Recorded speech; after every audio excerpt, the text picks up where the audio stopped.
قولي الحق، شحال من حاجة راهي عندك اليوم كنتي من قبل تدعي الله يرزقك بها واليوم استجاب.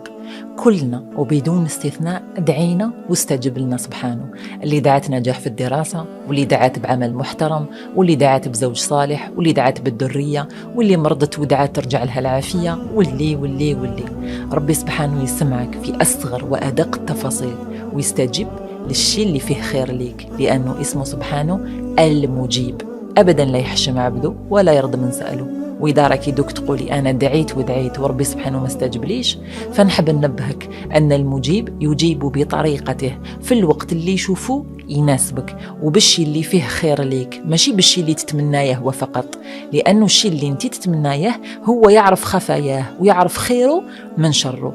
وعليه حين يستجيب فبها ونعمة، وحين لا يستجيب فبها ونعمتين. هو أدرى وأعلم بالشي اللي يصلح لك. وأنا شخصيا دايما نحب نربط الدعاء بإذا كان فيه خير ليا، كقول يا رب رزقني هذا العمل إذا كان فيه خير ليا، وأي شيء يصير لي نسأل الله الخير من وراءه. قال عز وجل بعد بسم الله الرحمن الرحيم: وإذا سألك عبادي عني فإني قريب أجيب دعوة الداعي إذا دعان.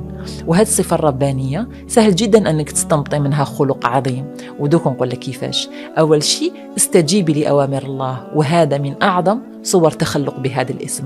ثاني شيء كوني مستجيبة لنداءات الخير، جاوبي اللي يستنجد بك وعاوني اللي يحتاج لك، وهذا الشيء يكون أحيانا يلو كان بالإنصات. ثالث شيء كوني ملحاحة الدعاء بقلب حاضر وثقة ويقين باللي ربي سبحانه راو يسمع دعائك ويدبر لك الأفضل، وإذا ما استجبش أرضاي بحكمة الله، وفهمي أنه عدم استجابته هي خير ما قد يحدث لك.